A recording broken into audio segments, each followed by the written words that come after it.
What's up? What's up? It's your boy Sneaky Q, man. Checking in again. Artist Spotlight. Got the homie in the building today, man. True. Vedo the singer's in the building.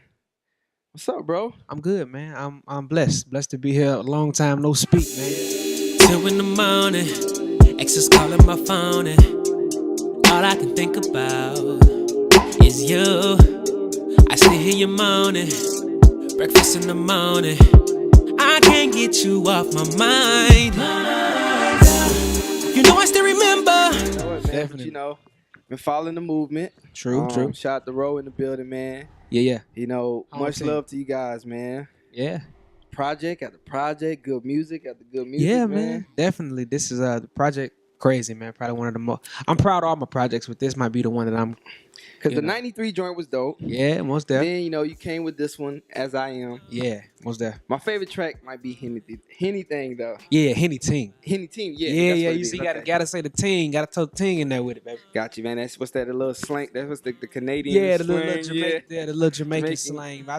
I kind of like try to throw it all in there, man, to make it, because that's the wave now, man. And I thought it would be something different for me to do, because I never really go outside of my element of the way I sing and things like that. So I was like, let me stretch a little bit and try something different. And I mean, the project was dope. Like I listened to, I downloaded True, it, Spin man. Reel, Appreciate it. and, But I mean, I listen to a lot of your music. Like I follow all the covers. True. And you typically, I like how you make sure you in tune with all your fans. Hey, what song should I cover next? Because I think that's big too. Because I see a lot of artists out here.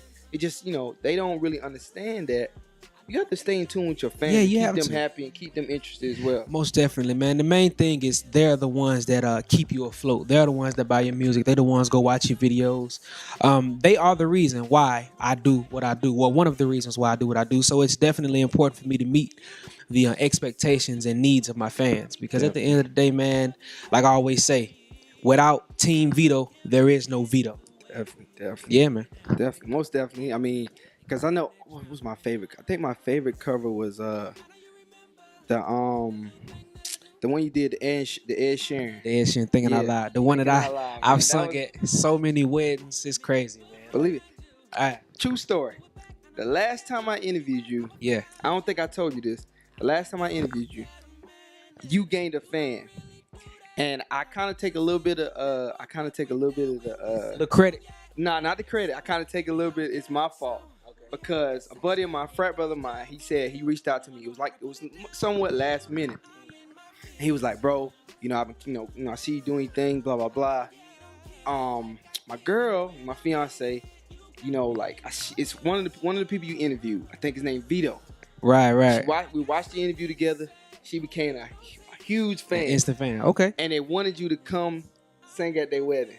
And it was like when they hit me last minute, I couldn't get in contact with you guys soon enough to kind of make it work. Yeah, man. I mean, it is what it is. It's one of those situations where, hey, I may not have sung at your wedding, but I guarantee it's something missing with me to sing at. So, hey, what's happening? Exactly, man. Exactly. And, he was like, yo, she one of your biggest fans. Whatever, I appreciate it, man. What definitely. definitely. She found you watching the interview, man. What's up? Till I say, hey, man. It's definitely see you again. Dope. All right, so take us through this project now. Okay. Because you have it's not like you go through long periods of time without dropping music. Right. So you always got something fresh coming up. Why did you feel the need to drop this mixtape? People forget about you. I mean, people like short-term memory, man, and I mean they forget quick. And if you're not really coming back to back with material, whether it be a cover, whether it be a lot of people don't. I don't know. A lot of people realize now is I've been doing a lot of more live singing videos on my Instagram, which I didn't used to do it. Yeah. I used to, I used to just put the videos from YouTube up there and things like that, which was cool. But I felt like I needed to switch it up. And one of the reasons why I started doing that was to keep more content on the daily coming. And that's because we pay attention to my numbers a lot. And if you go a long period of time without putting something up, your numbers tend to go down. So the main thing is because this is what everybody's watching. Everybody's watching your numbers. They're watching your followers. They're watching how many plays you got, things like that. And the more content I keep coming, the more people keeps going back to my page, going back to my SoundCloud, going back to my Spinrilla, and checking out my music. On top of that, all my other fans sharing everything with people who don't know me. Yeah. So I think the main thing for me to keep dropping material, man, is to make sure that I stay relevant in people's minds and always talking about, did you hear Vedo new song? Did you hear Vedo new project? Girl, go check this out. Bro, did you hear this? So that's my thing. My thing is to definitely stay relevant in today, because it's extremely hard to stay afloat, man. With so many artists coming out every day, you take a nap, somebody finna come out and steal your sound. Exactly. They're gonna come out and steal exactly. what you've been preparing for and working on. Somebody could easily come out with something that's similar. Now you look like a copycat. 100% correct. True. 100%. Because I mean, you gotta realize it's a copycat industry. Nah, man, definitely. You know, it's a copycat industry, from the sound, yeah, man, to the melodies, to the look. But listen, don't get me wrong though. There's nothing new under the sun. It's not. So it's not. Somebody done it before. You know what I'm saying? Big ups to Bryson. Yeah. He came out in this generation killing the samples. But people been using samples. You know what I'm saying? People been sampling these old school smashes. Same thing with Tory Lanez. You know what I mean? He like pretty much made a name for himself just off sampling music. You know, even with the new wave, like the new wave of they call it production, like new wave, new R&B and stuff like that. Jodeci did it first. That's facts. Jodeci did it. You know what I mean? Like, so there's nothing new under the sun. So when people, get to saying, what he did it first, he did, okay, well, it is what it is, man. But at the end of the day, be different. You can take a sample and make it totally different from what Bryson would do or what Tory would do. Yeah. And if even just, me listening to like R&B a lot, your sound really isn't, you can't, it's like a different type of lane. Yeah, man. I think in this mainly because, and I mean, I'm not to really, say anything bad about anybody. It's just that I actually really be singing. You know what I'm saying? Like, and I, what I mean? So, hey, look, that's about as simply and more direct put just now, because and like I said, I won't ever knock, like, nah, not at all. Tory Lanez, any of those guys, but it's a sound, it's a melody, boom. But when you actually get to like the nitty gritty, the singing, that's why I like Jacquees, because he actually really sings. Right. It's a more, what I'm saying, with me, man, like I can do the same song. I can actually cover a Tory Lanez song, but the way I'm gonna sing it, sounds completely. It's totally different. Totally. It's a pure sound. It's like a real vibrant sound, a bright sound. And not to brag on myself, is that I pride myself on that. I pride myself on. You were a finalist on The Voice. True. So I mean, obviously you got a voice. Of course, man. And one thing about it, man, like The Voice is about the voice. Like, like that's one thing I learned, man. A lot of times, I mean, it's about the voice for a lot of time, but man, like you have to have more than just that as well. So let's not get it mistaken. No, it's the total package. It's the total package. I know a lot of the guys that's, that are kind of like spearheading the industry, I don't think they would really be a finalist or make an impact on the right. You know what I'm saying? Because typically it's the vocals, it's how it extends and everything like that. And I don't really think the range is there on some of the guys, but they go really good with sound. But see, this is another thing, man. Take this for example. A lot of people they kill features, they kill smashes on other people's songs, but they can't make a hit themselves. So it's the two. You know what I mean? You're a great studio artist, and I've seen it. Great studio artist, but not so good of a live performer. I heard, and I'm not gonna say no names. I heard one of the people we mentioned and stuff. Okay, I heard that same thing too. They definitely out there, but we ain't gonna drop no names. We're gonna keep it cordial. We're gonna keep it cordial. Keep it classy. So I got to jump into this too. Yeah. Now it's and another thing I really think I know. I was blown away from the last time I interviewed you and went back, and been keeping up the songwriting. Right. You do a lot of songwriting. Yeah, man, a lot of it. I mean, I probably focus on my songwriting the same amount the same amount of time I focus on my artistry as an artist, because that's real important to me, man. Not only is that where all the money at, because being an artist is fun and cool. I love it. I love the stage. I love the fans. But man, that back end on that writing and that publishing and them copyrights. That writing, man, is crazy, bro. Like, if you get the right placement on the right person, it can change your life. Literally. Change your life. One person. And it's really like you said, we talked about off camera too, about the different markets and stuff. Yeah, most definitely. I've been really focused on the overseas market, Korea, Japan. Japan being the #1 market in the world, Germany, and then Korea. So I got like 7 placements in Korea. One just released. I'm on this group called Shiny on the 5th of October. So we're doing really well already. They just released over in Korea. So what I'm doing now, man, is just focusing on writing. But like I say, more so over there because, you know, I write for people over here, but obviously, you know, it hasn't really caught yet here. But overseas, they really understand it and they really appreciate, yo, this young dude is dope. Yeah. See, this is my thing too, man. Like, and I know, like, it's like an athlete. You know, I kind of understand it, and it's like it's hard. You've been at this for a minute. Yeah. Violence on the voice. You know, you've been doing your thing, man. Why do you feel you haven't caught that boom? You know what I'm saying? It just ain't time yet.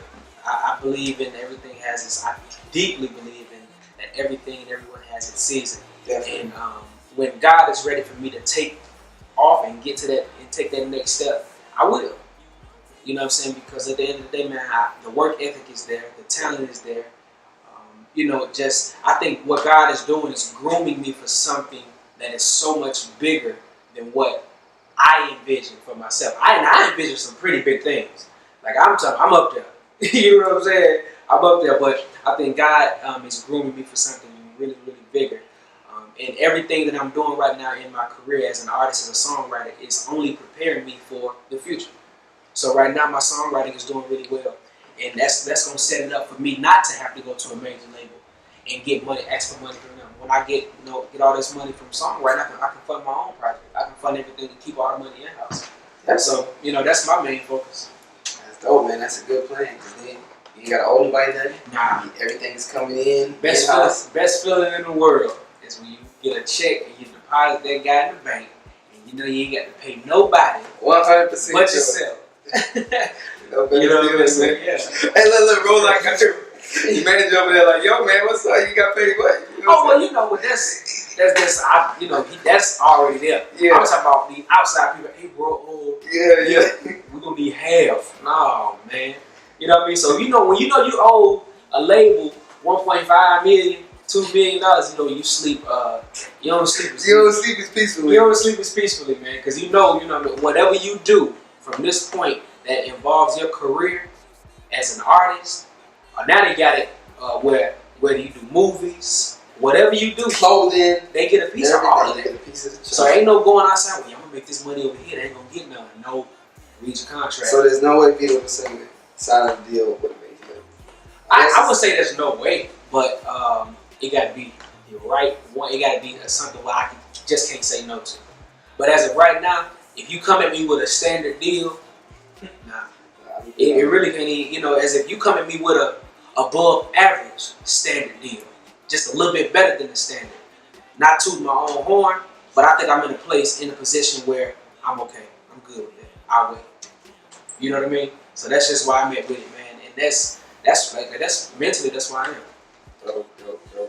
So we talked about you just recently. Was it Tennessee? You opened up for us? Yeah, Chattanooga. It's hometown. Yeah. How was that, man? Crazy, bro. I seen the crowd, man. Yo, and that was another situation, man. Like that thing, like that. They started promoting that show the day before. Wow. You know what I'm saying? Like maybe like a couple of days before, like maybe 5,000 people showed up. But what happened, man? What was crazy is Usher had hit me. Was like, hey, man, you want to perform? You want to open up? You want to perform somewhere? I didn't know if it was open up for him, but if Usher called you and say, "Hey, do you want to perform?" I don't care if it's, you know what I'm saying, in an alley somewhere for nobody. Yes, Usher say you want to perform. Yes, you gonna perform, sir. There you go. But what topped it all off, it was like, "Yo, you want to perform? Okay, cool. I'm gonna have my people send the details over." And that's when Live Nation hit me. It was like, "Yo, we got a show opening up for Live Nation." What was it called? What was the Neighborhood Sessions? Okay. Neighborhood Sessions presented by Live Nation and State Farm. So I'm like, wow, this is serious. You know what I'm saying? This is serious. And another thing, man, you know, I'm looking at the situation. I'm like, okay, cool, I'm gonna do it. That's a great exposure. But they paid me too. You can't beat it. You can't beat that. You understand what I'm saying? They don't understand. Open up a legend. I would have done it for nothing. I would have done it for absolutely nothing. And it's only because, like you said, you open up for a legend, the amount of exposure.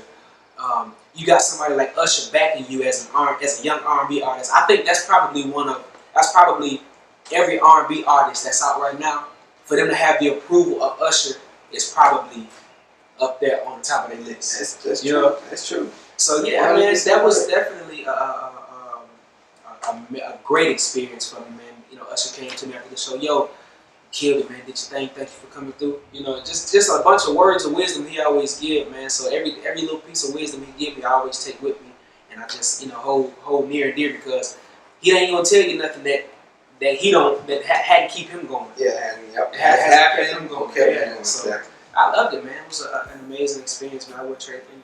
Yeah, I was watching all this, and I was like, golly, man, that's a nice little crowd out there, man. Crazy crowd. I was super nervous, but I get nervous on every show. Man. I've done so many performances, but I always see butterflies. What's the biggest show, like, as far as attendance wise, that you performed in front of? When we talk about in person, yeah, I don't know, man. In like actual physical bodies, it might be that one.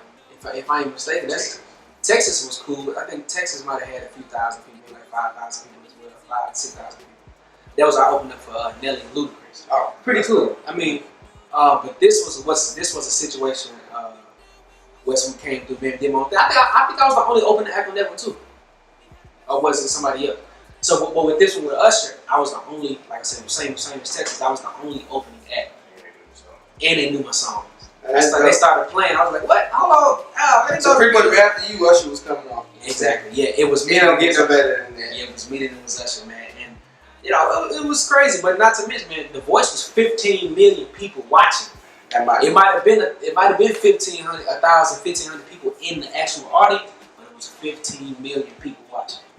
And I would feel like I would have to go back to this situation and talk about this, because since we talked about it last week, but you know, it's new viewers, you know, the numbers are going up, the numbers are going on yours. But to talk about the situation that you had to endure going on doing The Voice. Yeah. I mean, you know, anybody that followed my story know that my mom was she passed away while I was on the show. She was actually diagnosed with cancer, lung cancer, stage 4 lung cancer, maybe like maybe like 8 months, almost a year prior to that. And we were kind of like just, you know, just preparing ourselves or whatever. And everything just happened. I mean, everything just started to fall into place. The Voice called me in the midst of this happening. I didn't want to leave because I needed to be with my mom, but my mom said, "Boy, get up and go." You know what I'm saying? I'm gonna be alright. But you know, on the show, man, I lost her actually before my right before my debut on the show. Like, I had already performed, and you know, the live blind auditions, all that stuff before. I had already done that. I had done another few rounds and things like that. But before my actual TV appearance where the world saw me, she had passed away. And you know, that's definitely one of the most hardest times of my life. Because I've been through some stuff. I've been through some stuff as a child. Me and my family, my brother, we've been through a bunch of stuff, man. Homeless, you know, no food, no place to stay, no shelter, no anything. Which was really rough on us. But that was absolutely the hardest thing I've ever had to endure. And I always tell people, man, that if I was able to survive that, there's absolutely nothing in the world that I can go through that will break me and make me just lose it. Because I thought I was gonna lose it. I thought I was. I didn't know.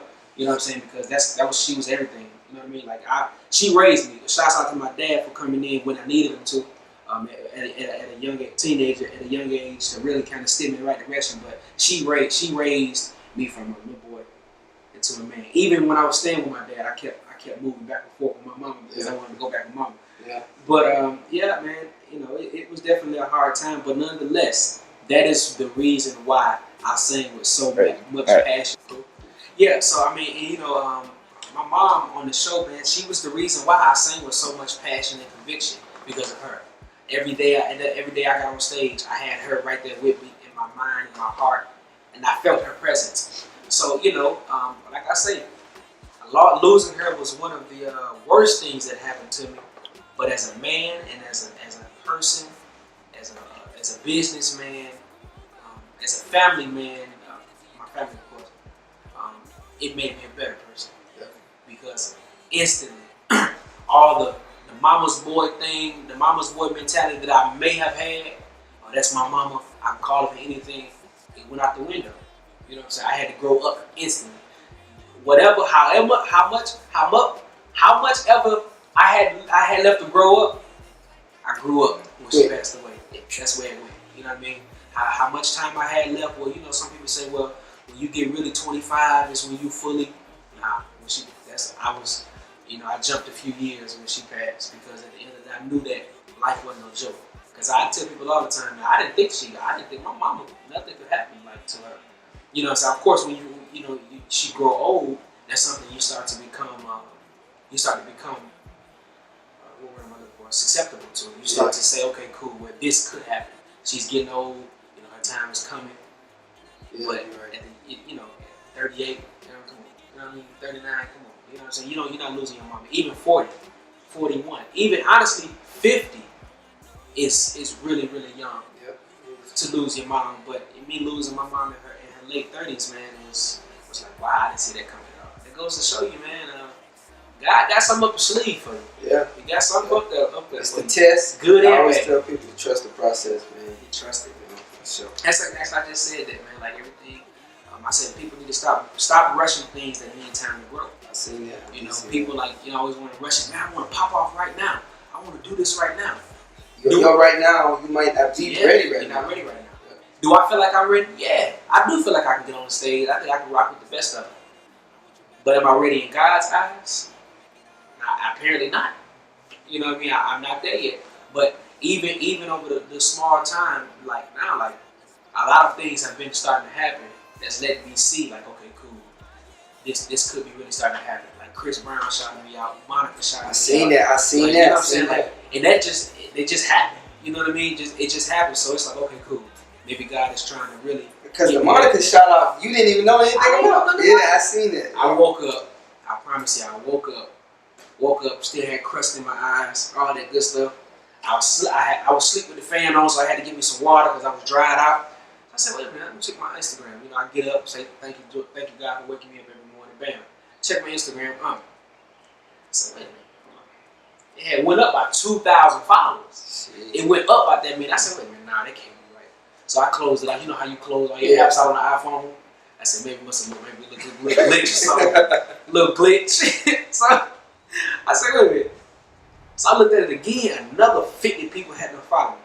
I said, wait a minute. So I started searching people's pages. Because I'm going to cut you off. After 2,000 people following you don't know where you're coming from. All you just see is nothing. I promise you, I started going to everybody's page I had ties to. Usher. Chris Brown had just shot me out, so I went to his page and checked it out. I'm like, nah, it ain't legal, man. So I went to somebody else's page. I went to some of these famous these pages who post singers up. I went to a bunch of them. I'm like, okay, what's going on? You know what I'm saying? So I went to my Twitter page. And that's when I saw that Monica had tweeted me. She was like, yes, Vedo the singer sang. I said, wow. I went to it, man. That thing had maybe 60,000 likes, like 100,000 views, thousands of comments. And I was like, wow, man. Like I didn't see that coming. And what's crazy, man, is when I did the challenge, I said, let me just do it. I did it. It's typically like that. I just did it. I didn't think nothing of it. I said, everybody do it. Let me see if I can ride the wave. Bam. So I wrote it, put it out. I didn't even think nothing of it. I know I was getting some comments on. I said, okay, cool. I got a lot of comments on this little video right here, so people must be rocking with it. But I had left it alone. I was on to the next. I had posted about 3 or 4 more videos after that. But Monica put it up. I was like, wow, man. That's crazy. So, man. Yeah. It's a blessing. Yeah, definitely a blessing. Because now that's, overall, I think I gained maybe like 3,000 or 4,000 followers from it. You know what I'm saying? So, and that's 3,000 or 4,000 more new people watching me. You know what I mean? So, yeah, blessings. More people would be like, hey, we want to book this guy. How much he costs? You know what I'm saying? And to be crazy, man, like, I'm such a perfectionist and a tough critic. I thought it was mediocre. Personally. You know what I'm saying? My manager know me. He said, yeah, it was cool. You know what I'm saying? I know. I've seen you do kill stuff way harder than that. You know what I'm saying? But it's like that, though. And that's how I felt. I was like, okay, that's cool. You know what I'm saying? It was real cool. Lyrics were, but it was what people wanted to hear. You know what I'm saying? Like, you make me want to put a child in, you make me want to get on one knee and marry me. That's what people want to hear. So it's like, it made sense after that. I said, okay, cool. I said the right stuff. That's what it was. I said the right stuff. Dope. So what's next, man? What's up your sleeve? You know, the project is still booming. You know, the numbers are going up daily. What's next? Oh man, what's next? Everything. I mean, right now the project is still, like you say, it's still doing this thing. The numbers are going up. So right now I'm coming together with some of my some of my homies and my friends that I worked a lot with in the past, shooting my videos like All I'm Gonna Do, Classic, even Traffic Jam way in the back. Like I've been knowing my homie Chad Tenney. Shout out to him and Resolve Media Group. We're gonna come together, man, and shoot a couple of visuals for some of the songs off the mixtape. I would say, but I think the second song will be a surprise. But I'm most definitely probably gonna be Selfish is when I shoot 1, 2. Okay. Selfish, because that's one of the ones that's really doing this thing. People like that record. But the next one will be a surprise.